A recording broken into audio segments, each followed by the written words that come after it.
अस्सलाम वालेकुम नाजरीन, MB न्यूज़ की हेडलाइंस के साथ मैं हूँ राबील सैयद। हेडलाइंस का बाकायदा आगाज करते हुए आपको बताते चलें, बरतानी वज़ीर आज़म एंडी बर्नम केयर स्टार्मर की पॉलिसी जारी रखने का फैसला किया है। निजी टीवी की रिपोर्ट के मुताबिक बरतानवी वज़ीर आज़म एंडी बर्नम ने अमेरिका को ईरान के खिलाफ दफाई हमलों के लिए बरतानवी फौजी अड्डे इस्तेमाल करने की इजाज़त दे दी।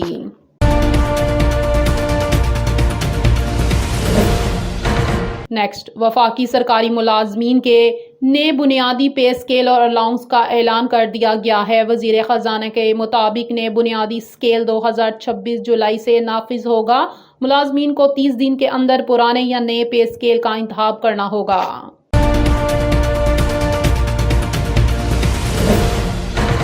हुकूमत ने अखराजात कम करने के लिए पुराने बजट कवानीन को दोबारा नाफिज कर दिया। वफाकी काबीना ने गुज़िश्ता बजट इक़दामात को 2026-27 में जारी रखने की मंजूरी दे दी।